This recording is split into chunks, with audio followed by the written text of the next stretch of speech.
कंधा देने वाले के साथ क्या होता है भक्तों, अक्सर आपने देखा होगा कि जब किसी आदमी की मौत होती है तो उसके घर वाले, रिश्तेदार, मोहल्ले वाले सब लोग मिलकर उसकी अर्थी को 4 कंधों पर उठाते हैं। ये सब हम रोज देखते हैं, पर इसके पीछे क्या रहस्य है ये बहुत कम लोग जानते हैं। लोग समझते हैं कि बस रस्म है, परंपरा है, लेकिन असलियत इससे कहीं ज्यादा गहरी और चौंकाने वाली है। आज जो बात आप पढ़ने जा रहे हैं वो शायद आपने पहले कभी नहीं सुनी होगी।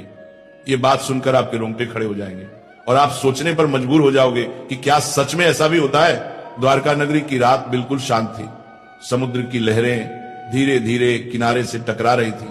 ऊपर चांद की सफेद रोशनी पानी पर ऐसे चमक रही थी जैसे हजारों चांदी के दीपक एक साथ तैर रहे हो। उसी पवित्र माहौल में भगवान श्री कृष्ण कमल की तरह शांत, गंभीर और तेजस्वी बैठे थे। तभी आकाश में अचानक एक हल्की सी ध्वनि गूंजी, जैसे कोई विशाल पंख हवा को चीर रहे हों। कुछ ही क्षण में गरुड़ देव उतर कर आए और प्रभु के चरणों में सिर झुकाकर प्रणाम किया। कुछ देर तक दोनों के बीच अद्भुत मौन छाया रहा। फिर गरुड़ धीरे धीरे बोले, प्रभु, मेरे मन में एक सवाल कई समय से घूम रहा है।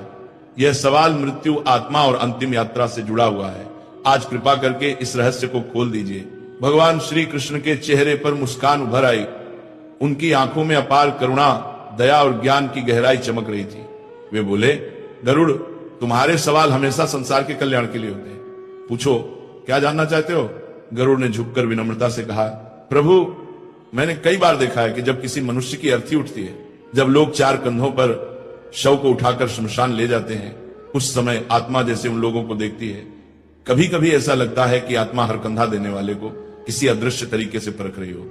मुझे समझ नहीं आता कि ऐसा क्यों होता है। क्या यह सिर्फ परंपरा है या इसके पीछे कोई बड़ा दिव्य रहस्य छिपा है? भगवान श्री कृष्ण ने हल्का सा दीर्घ श्वास लिया, मानो पूरा ब्रह्मांड उनकी सांसों के साथ चल रहा हो। फिर वे बोले, गरुड़, मृत्यु कोई साधारण बात नहीं है। यह वह दरवाजा है जहां से इंसान एक जीवन पूरा करके अगले सफर में प्रवेश करता है। जब अर्थी उठती है तो सिर्फ एक शरीर नहीं उठाया